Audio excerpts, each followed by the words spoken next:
ទៅរំហើយបងអើយខ្យល់បងពីជើក្រមុំភូមិយើងគេរៀបការច្រើនគ្នាហើយអូនដឹងព្រឺព្រួយចង់បានបងគៀងកាយតែបងប្រងើបងមិនយល់បំណងអូនសោះអូនសួរច្រើនដងបងថាចាំដល់ជ្រុតហើយទ្រាំមិនបានឡើយបើបងមិនគិតចូលស្ដីនាងថ្លៃដឹងទេអូនរងាឆ្អឹងខ្នងបើមិនបានបងអូនក៏មិនតន់បាត់រងាបងអើយមើលនំកាគោជ្រុះធ្លាក់ពេញដីអូនឈរអោបដៃរងចាំថ្ងៃរៀបការយើងបងកុំឲ្យហួងរដូវខ្យល់បងពីជើងចាំភូមិយើងចូលចិនរៀបការកូនខែនេះ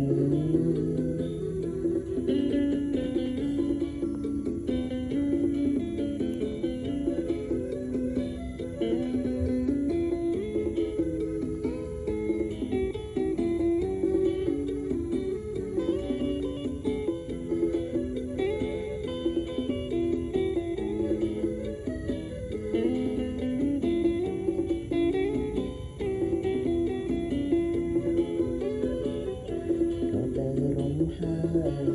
បងអើយខ្យល់បងពីជើក្រមុំភូមិយើង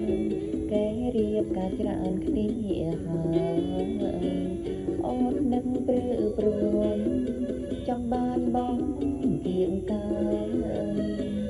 តែបងប្រងើបងមិនយល់បំណងអូនសោះ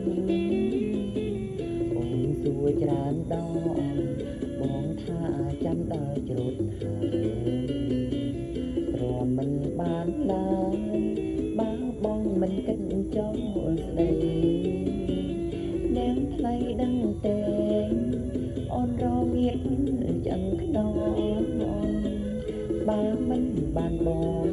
អូនក៏មិនតន់បាត់រងាបងអើយមើលនំ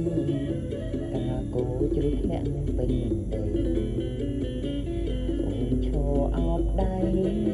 រងចាំថ្ងៃរៀបការយើងបងកុំឲ្យហួង